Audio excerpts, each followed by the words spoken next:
to the 2025 Digital Health Summit brought to you by the California Telehealth Resource Center.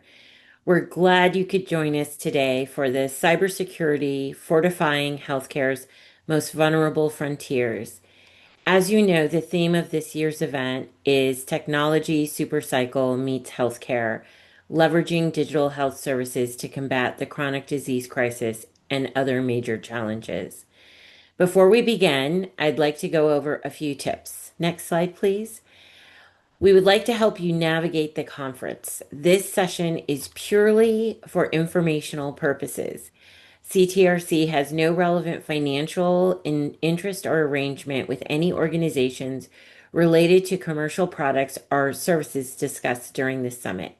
Let's move to the next slide. Just to note that you do have to register to join each session. So if you haven't already, we're going to drop a link in the chat, and we hope to see you in our other sessions later today.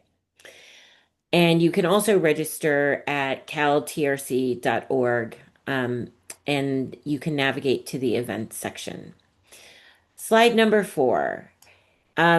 Let's move to the Zoom functions. We're all, I think, pros at this at this point, but you can use the Zoom functions to ask questions, post comments, and connect with fellow attendees. Use the chat feature to interact during the sessions. This session is being recorded and will be posted on the CTRC website by the end of the month.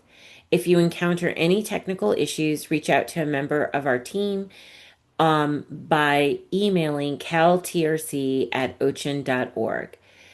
And I just want to alert you all, this is going to be a conversation with our two national experts, but we are reserving time at the end of the session for Q&A. And I would be remiss if I did not thank our funders, the U.S. Department of Health and Human Services and the California State Office of Rural Health, which is housed in HCI. We also have co-sponsors we'd like to thank, Insure the Uninsured Project and the California State Rural Health Association. So with that, I would like to introduce our first speaker, Jennifer Stoll, a nationally respected leader in healthcare innovation and public policy. She brings deep expertise in health information technology, digital health, and payment models to drive sustainability. She is part of the National Health Services and Cybersecurity Coordination Council, and she's helping to shape national strategies to secure and modernize our healthcare infrastructure. She also serves as the Chief External Affairs Officer at OCHIN, one of the nation's largest health IT networks that serves critical access hospitals, community health centers, and other providers, and happens to be the parent of the California Telehealth Network, of which she is also the president of, and of which houses the CTRC. We are also extremely honored to welcome Greg Garcia. Greg is, along with Jennifer, one of the nation's foremost experts on cybersecurity and critical infrastructure. He is the executive director for cybersecurity at the Healthcare Sector Coordinating Council, where he leads public-private efforts to safeguard the digital health ecosystem. He previously served as the nation's first Assistant Secretary for Cybersecurity and Communications for the U.S. Department of Homeland Security, an appointment by George W. Bush, where he led key national cybersecurity and emergency communications initiatives. He also brought his expertise to the broader cybersecurity community in various other sectors. I'd like to thank you both for being here, and we're going to dive into an exciting conversation. We're going to start with Greg and have you share with us some of the work that you do, followed by Jennifer, who will share information about a recent report that they issued. Thank you, Sylvia. I'm glad to be here, and thank you to all who are listening in. This is a critical topic, and it's an existential topic for all of you when we think about healthcare cybersecurity. And we in the Sector Coordinating Council are organized around the principle that cyber safety is patient safety. It is the ground truth, as we sadly know today. The Health Sector Coordinating Council is a industry organized, industry managed advisory council to ourselves in the health sector and also to the government. We are part of a public-private partnership. Our mission is to work together to identify and mitigate systemic threats to the security and resiliency of the health sector. And when we think of the health sector, it is, of course, all of you, the health providers, large, medium, and small, and also the other parts of the ecosystem. It's the medical technology companies, it's the pharmaceutical companies, it's plans and payers, the health IT companies, public health. All of these components of the health sector constitute this interconnected ecosystem that we need to coordinate among ourselves because something like cyber threats are a shared challenge. It's therefore a shared responsibility. And as an advisory committee, we need to find those common threads of concern and advise ourselves in the government about how we get more secure and how we get more resilient. We have done that primarily. We have 450 organizations in the membership, 40%, 42% of which are health provider organizations. And we organize into task groups that are focused, that have been focused primarily over the past several years on developing best practices, guidance documents, um, different ways that healthcare providers and med tech and pharma payers can improve their cybersecurity, whether it's good cyber hygiene, whether it's medical device cybersecurity, whether it's incident response when a cyber attack has hit, workforce development, all of these things. They are available on our website for free at healthsectorcouncil.org. We have a flagship document for you called Hiccup. The Health Industry Cyber Practices. Volume 1 is specifically for small practices, and you can find that soon. It has been taken down temporarily at HHS while they are getting reorganized, but it is available to you. And so one of the most recent publication we have is specifically relevant and important to you all. It's called On the Edge, the Cybersecurity Health of America's resource-constrained health providers.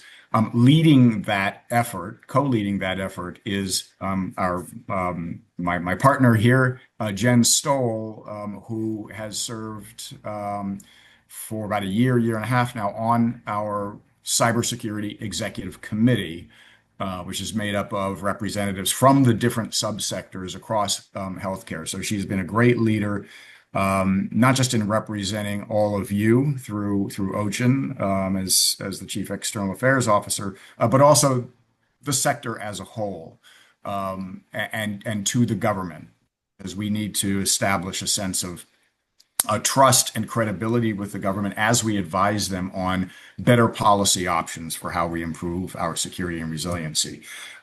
So it's an eye-opening and very important white paper that we developed, and I want to hand it over to Jen now to talk about it.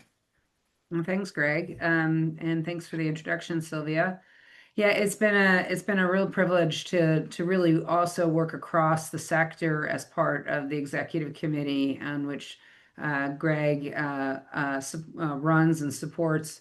Because we are cyber for one is for cyber for all, and as Greg said, patient safety, cybersecurity is patient safety.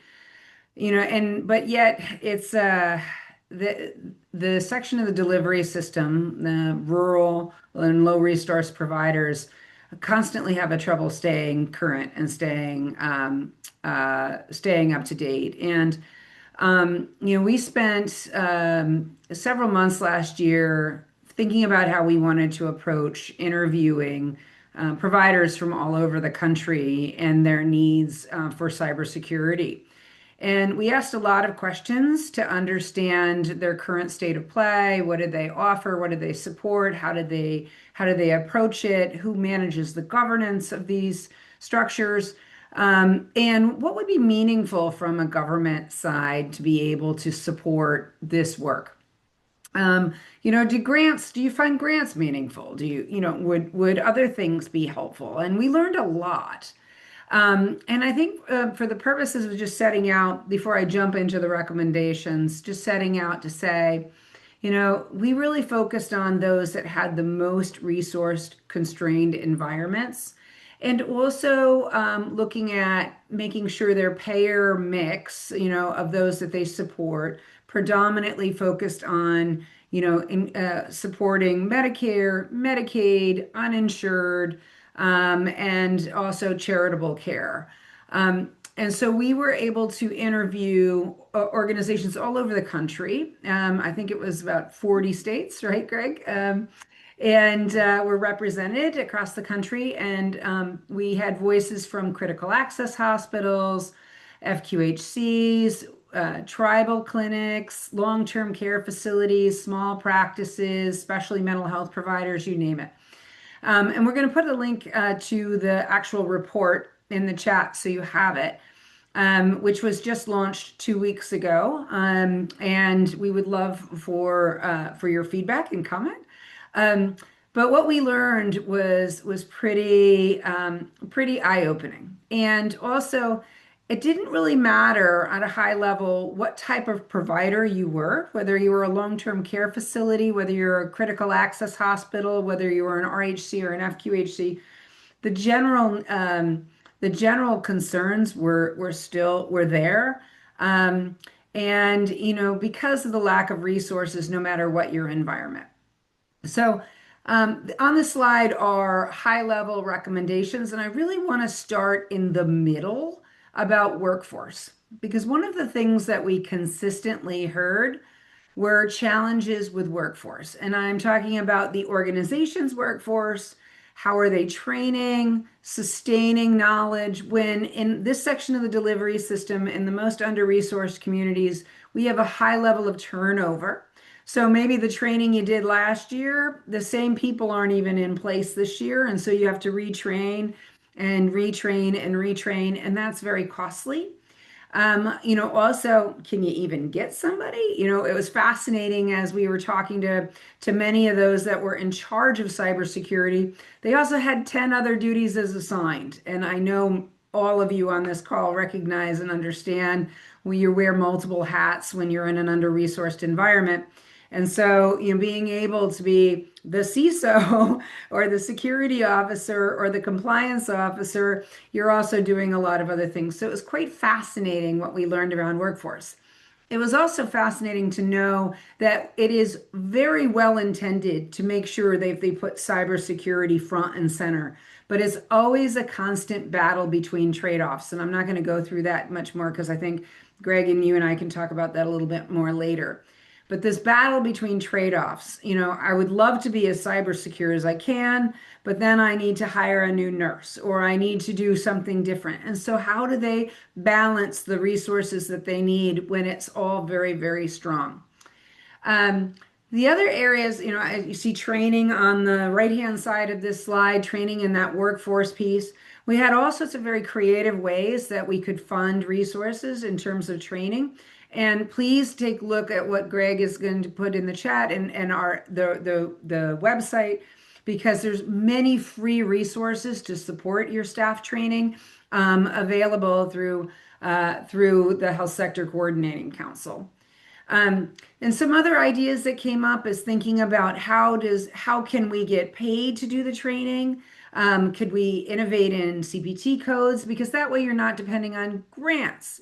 The other thing we heard a lot of is I don't have a grant writer. I don't have somebody who could be compliant with a program that has requirements on the back end. We heard that very consistently. So if we want a cyber secure country, we need to be able to resource the low resourced providers. And finally, the last thing we heard is around technology.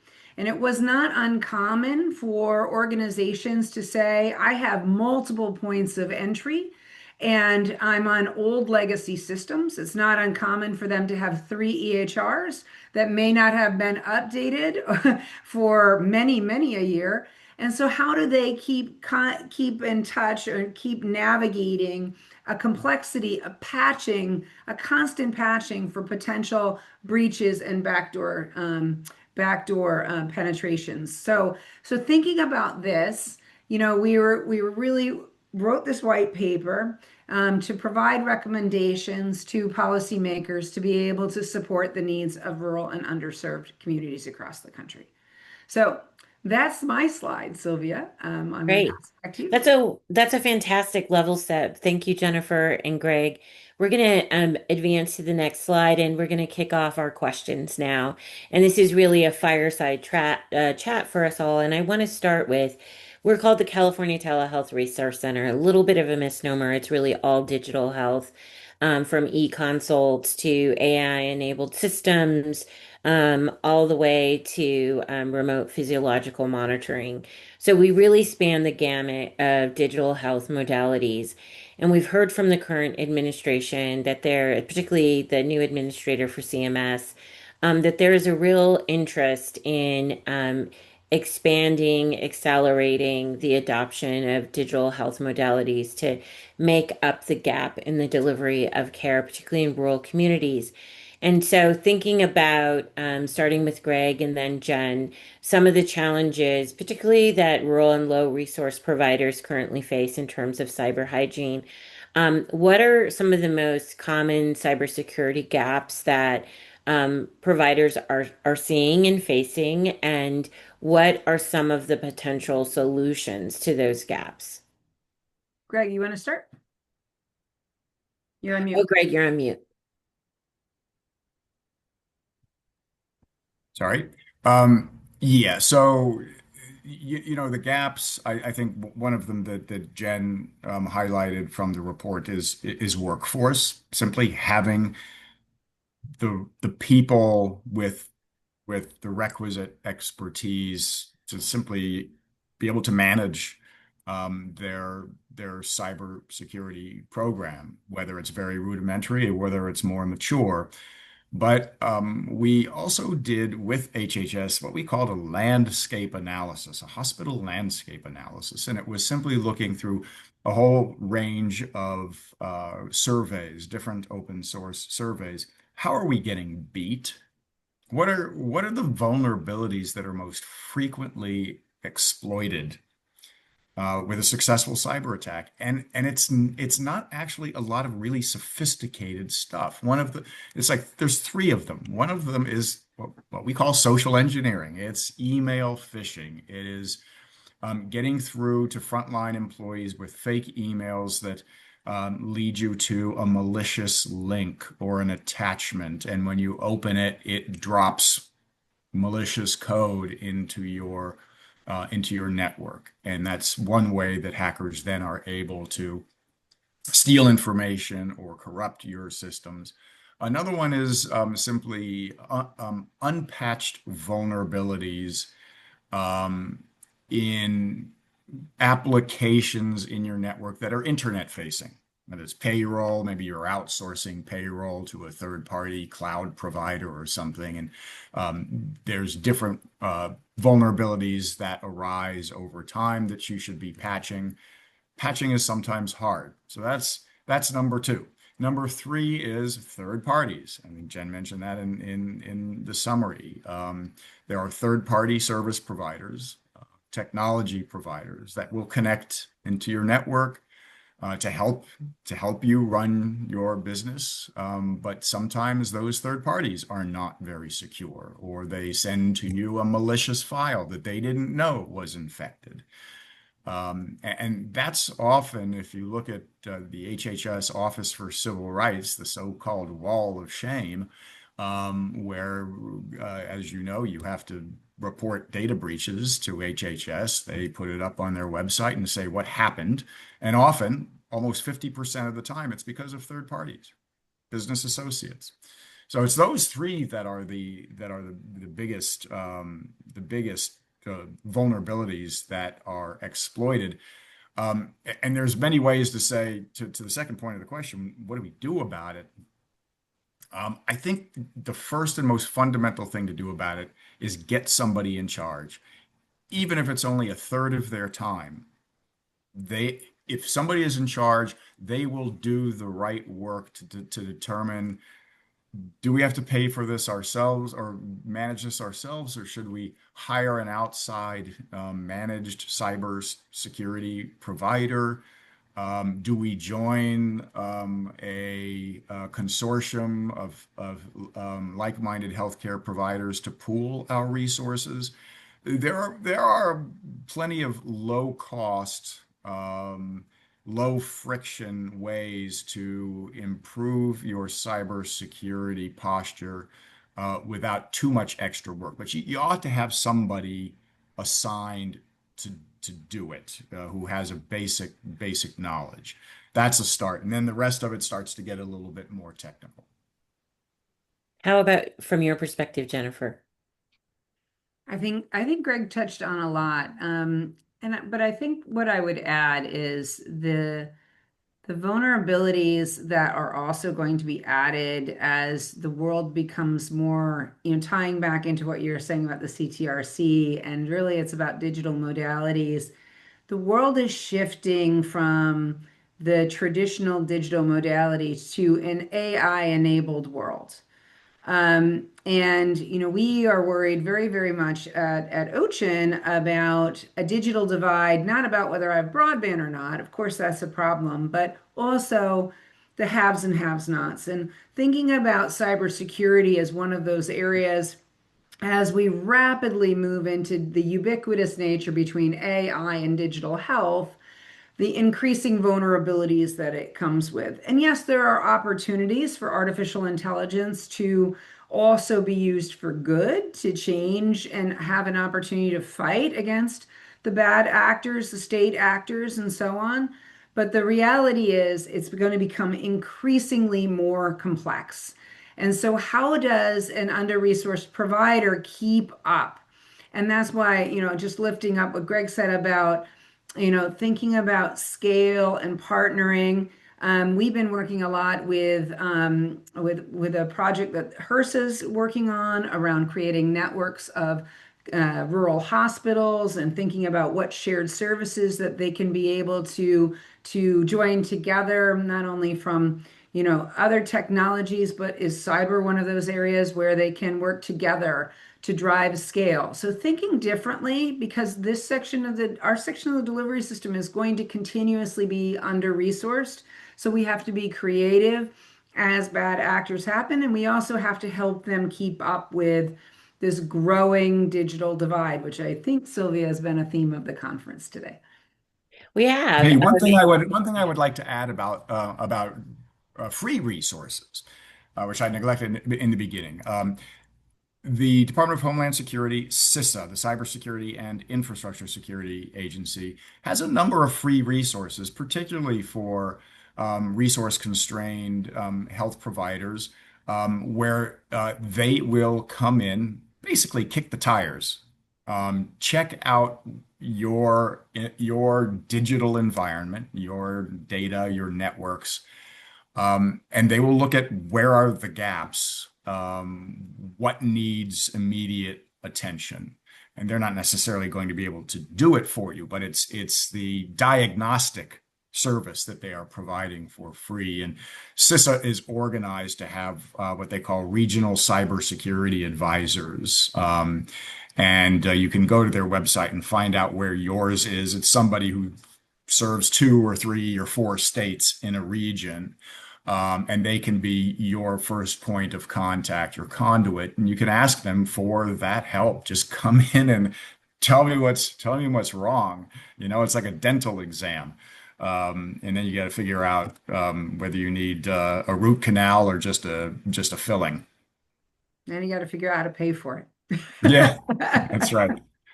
Yeah, I think Greg, that was exactly where I wanted to go next. You had said the first your starting point is appoint someone to be accountable. And then the next is so many providers are flying blind, or even if they have a good sense of what their cybersecurity is in their traditional health IT or their existing health IT infrastructure, as they look to add new modalities. So, we're our CTRC and all the TRCs around the country are really looking to drive optimization and expansion, evidence-based, of course, of digital health tools like e-consults, telehealth, and RPM, and other AI-enabled systems. So really the question around having someone who's accountable, then having your foundational assessment done to really figure out where your gaps are, and that's a critical resource. We're going to drop a link in there. One of my colleagues, Rebecca, is going to get that in the link for our participants. Um, and then really the third step is what Jennifer touched on, which is okay, now you have someone accountable, you know where your gaps are and where your opportunities are. Now what can you do about it?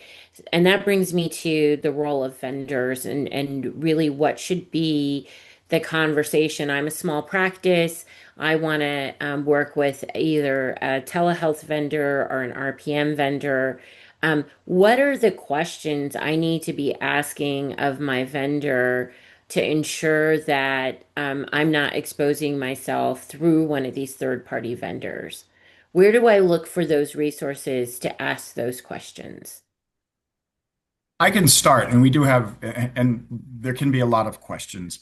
Um, on our website, which I did post in the chat at healthsectorcouncil.org under the cyber practices tab, where all of our publications are. One in particular um, is called the model contract.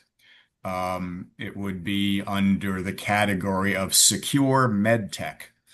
And the model contract is we essentially had a pre-negotiation between major health delivery organizations and medical technology companies, including digital technology, to say, this is what a good contract should look like as it pertains to good cybersecurity terms and conditions. What should the health provider expect from the vendor as to what kind of product they're delivering to them, the security of that product or the security of the service. And this is what the medical technology company can be held accountable to. This is what the health provider should be held accountable to. So it was a pre-negotiation and it's available to you. And you can start there and just look at what are reasonable expectations for you to demand of your vendors. And sometimes you're not going to have the leverage because they've got hundreds of customers in many other sectors. And hey, don't ask me to customize my product just for your needs. That is a common tension between health providers and technology vendors. But if you start at least being aware of the different kinds of concerns you ought to be cognizant of, you're letting your vendors know that they just can't sell you snake oil.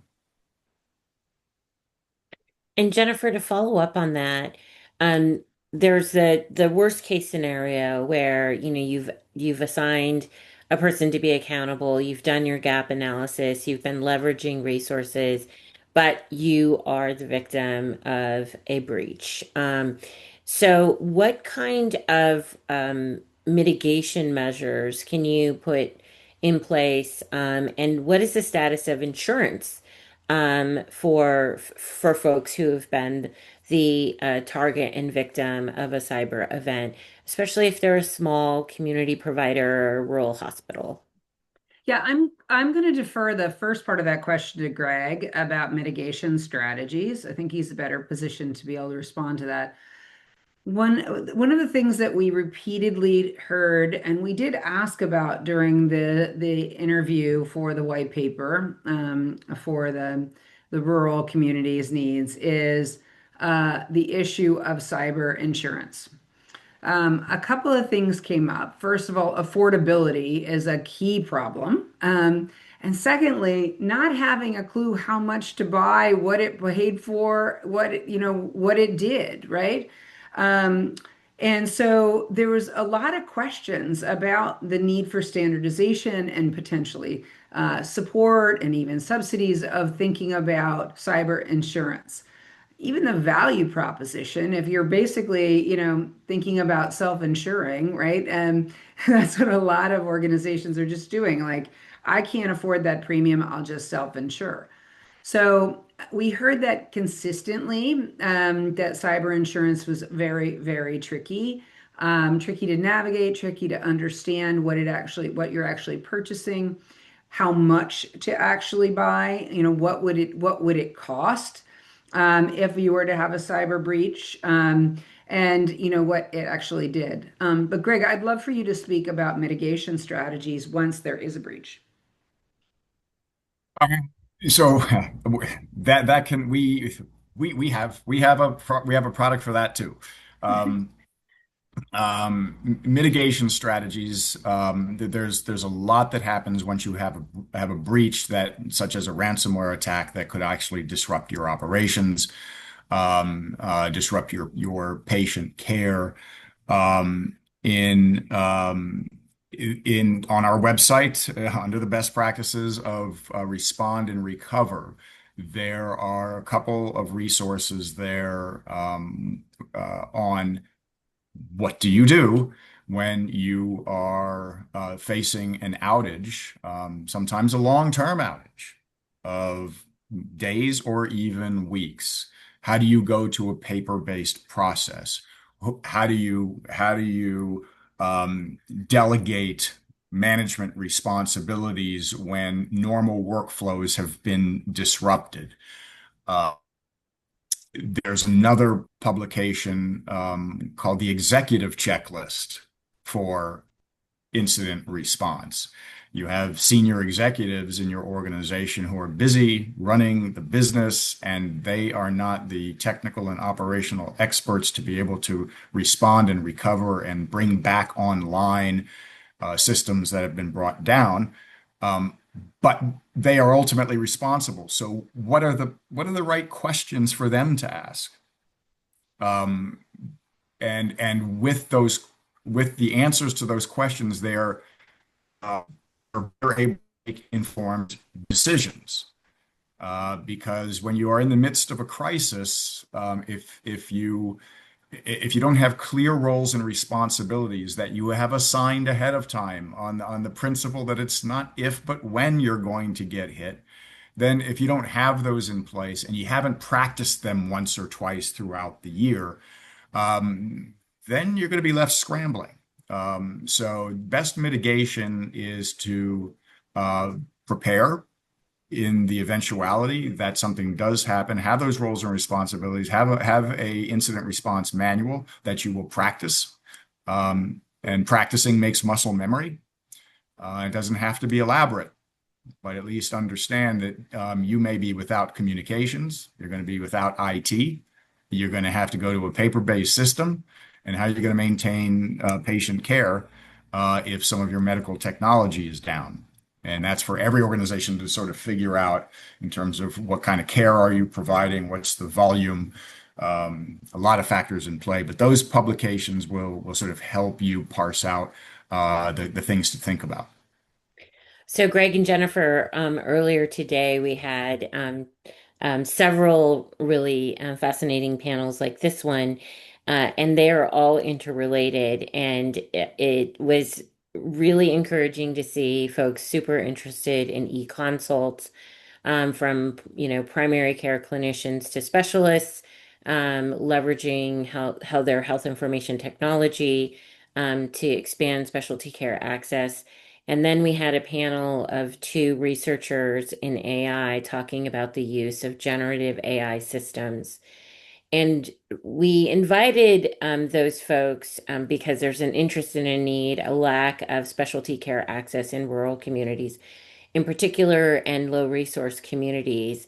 And one of the things that struck me in the conversation with the AI experts is the issue of regulatory oversight for safety and efficacy is we're quite a ways off from figuring that out. But what I've been hearing as I've presented around California with providers who are either rural or low resource, there is a tremendous, if not interest, there's already actual use of generative AI tools. So it's like I have no access or I'm going to use these generative AI tools. I'd like to explore just a little bit further with both of you. What does that mean in terms of people moving outside of a HIPAA controlled environment, and maybe going around their organizational policies for generative AI systems when it's around direct patient care or patient health information?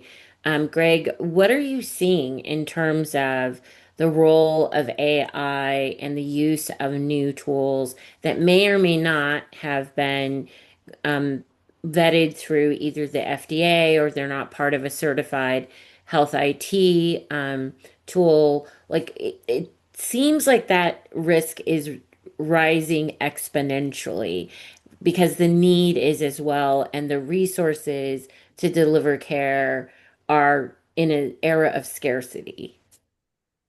Yeah, we are exploring that issue as well. There's a lot of complexities. We have started up a task group on artificial intelligence cybersecurity. We just kicked it off not too long ago, so we are breaking it out into bite-sized pieces because there's different things to think about. There's simply AI governance. There's AI um, third party risk and incident response. There's a variety of different areas, and I do know that for all the discussions taking place in that task group, there is a lot of caution, but there's also some promise. In fact, the Health ISAC, the Information Sharing and Analysis Center, sort of a sister organization of ours, they're involved in, they're like the firefighters, they're incident response and information sharing. They just released a report on AI cybersecurity. It really highlighted that AI can obviously present cybersecurity risks, cybersecurity threats, phishing emails, ever more sophisticated and looking absolutely genuine. But AI is also a defensive tool. And we need to look into some of those defensive tools that can help you with, identity verification, with biometric liveness, like detecting deep fakes, or yeah, behavioral biometrics, the behavior of your employees when they are online, fraud detection, identity governance, all of these things, AI can serve as a very powerful defensive tool. And so I think a lot of health providers are initially looking at that and being careful about how AI is being used in a clinical environment, and how you protect against that. So really, the jury is out. It's constantly evolving, and it's just moving so fast. And to have a task group that's trying to deal with that, we're bringing the best and brightest to the table. But it's complicated. It's complex. So I don't know if to answer the question, but I'd like to hear Jen's view as well. Well, I'm going to take off my executive committee hat from the HSCC for a second and use my OCHIN hat. What I would say is right now, when it comes to patient data, the provider has all the responsibility to protect it. And, we have different privacy frameworks depending on what type of actor you are and in a breach, whether it's caused by whatever the instrument is caused, the provider has all the responsibility based on HIPAA being the law of the land. But we also have other privacy constructs, and we have entities that are outside of the HIPAA covered environment or as a business associate of a covered entity, and that creates additional vulnerability with potential AI. So, thinking about a comprehensive privacy construct is something that needs to have to happen and part of a policy framework federally to really be able to successfully deploy AI, digital health, and cyber all interconnected for the most underserved and under-resourced communities across the country. So that's the first thing. And then the second thing I would think, again, with my OCHIN hat on, is we have this growing digital divide between those that have high quality systems and those that are being left behind. and thinking about where vulnerabilities happen, we're seeing more and more attacks on providers in these low-resourced environments because they're viewed as easier picking. But that's the challenge, right? So being able to support them, support their digital health modernization efforts is something public policy needs to lean into, so that everyone is sharing responsibility across the healthcare universe. So between privacy and digital equity, those are the two things that I would focus on.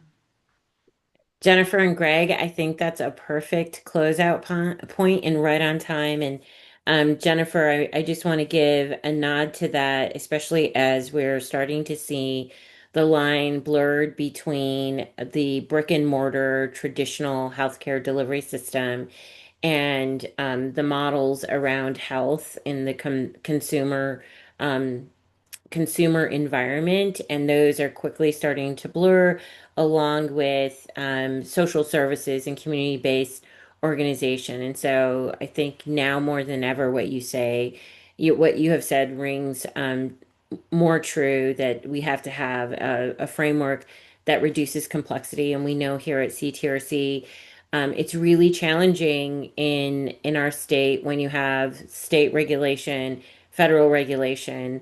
They're very complex, and there's lots of different areas that you need to comply. And so I think having cybersecurity tools, Greg, super grateful for these rich resources you've provided to us. We're going to highlight on our webpage. We're going to make sure that these get distributed out through social media. So I'm going to thank you both. Know you're incredibly busy. Thank you for the work that you do for the nation and for healthcare and for all of our patients and for us as patients. We thank you for your time. We hope to have you back again. And I'm going to hand it off to Rebecca to close us out. But thank you again. Pleasure to be here. Go ahead and close us out. Thank you again so much to our speakers for making this such an interesting and informative session. To start out with, we have our survey slide up here, and we would love to get your thoughts on the session. So if you could go ahead and launch the survey now, that would be great. So people can take a few minutes to look at that while I am going through the rest of the slides. So these surveys are very helpful to hear your thoughts and ideas. Let us know if we're meeting your needs, if there are any questions that you have afterwards. So you can fill it out while we're going through the rest of the items. The next slide you can see is about ongoing support. You can make sure to check out our website at caltrc.org for events, webinars, on-demand resources, and more, or reach out to us directly at caltrc@ochin.org. The next slide will show an upcoming event. We are co-hosting our first Healthcare AI Bootcamp with both virtual and hybrid sessions from June through August. And registration is going to be opening up soon on June 1st, which you will be able to access through the link on the slide on June 1st, and we will put it in the chat as well. And lastly, you can sign up for our newsletter. Subscribe to our monthly newsletter to receive the latest updates on available training, webinars, and on-demand resources. So again, please feel free to take a moment to fill out this survey. And that is all that we have for you for this session. Again, I want to thank our speakers, and we will go ahead and close it out here. Thank you all. Thanks.